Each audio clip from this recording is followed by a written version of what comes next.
அருட்பெருஞ்சோதி ஆர்கானிக்லேருந்து ஜெகநாதனுங்க. நம்ம உணவே மருந்து மருந்தே உணவுக்குள்ள குழந்தையிலேருந்து பெரியவங்க வரைக்கும் எடுத்துக்கூடிய ஒரு முக்கியமான உணவு குமரி கடுக்காய் பானம். கத்தாழை கடுக்காயில் ஜூஸுங்க. இதைய செஞ்சு எனக்கு சொல்லி கொடுத்த ஒரு பெரியவர் வந்து நக்கீரன் ஐயா, கடலூர் இருந்தாருங்க. அவர் சமாதி ஆயிட்டாரு. இதை நான் செஞ்சுட்டு அவருக்கு அனுப்புகிற போது அவர் கடிதம் போட்டிருந்தாருங்க. இது வந்து எங்களோட வயசானவங்கள ஒரு 10 வருஷம் கூட்டுறதுக்கான ஒரு வாய்ப்பு இந்த கடுக்காய் ஜூஸில் இருக்குது. அதனால் உங்களுக்கு மிகப்பெரிய புண்ணியம் கிடைக்கும், என்னுடைய வாழ்த்துக்கள் சொல்லி கடிதம் எழுதியிருந்தார். இந்த கடுக்காய் ஜூஸை வந்து ஒரு சர்வீஸாக நம்ம எடுத்து பண்ண ஆரம்பிச்சிடுங்க.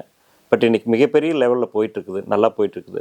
கடுக்காய் ஜூஸ் என்னுடைய வேலை என்னங்கன்னா, பெருங்குடல் சிறுகுடல் பகுதியில் இருக்கிற கழிவுகளை வந்து நீக்கிருங்க. அந்த பகுதியில் இருக்கிற புண்ணுகளை சரி பண்ணிடு. பைல்ஸ் தொந்தரவு, மோசன் போகிற இடத்துல எரிச்சல், இதெல்லாமே சரி பண்ணிடு. பெண்களுக்கு அந்த வெள்ளை படுறது, அந்த பிரச்சனைகளை சரி பண்ணுங்க. அப்போ இந்த கடுக்காய் ஜூஸ் வருது தொடர்ந்து எடுத்துக்கலாமா, இல்லை நோய் மட்டும் எடுத்துக்கணுமானா கிடையாதுங்க. எல்லாருமே ஜென்ரலாக வந்து மினிமம் 48 நாள் எல்லாருமே எடுத்துடலாம். வருஷத்துக்கு ஒரு 48 நாள் 6 மாதத்துக்கு ஒருக்க எடுத்துடலாம்.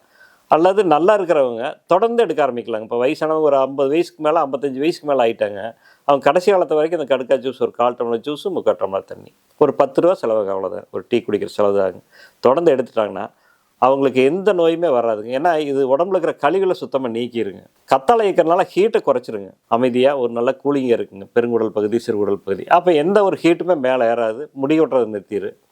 அதே மாதிரி நெஞ்சு எரிச்சல் வராதுங்க, சுகர் ப்ரெஷர் வராது.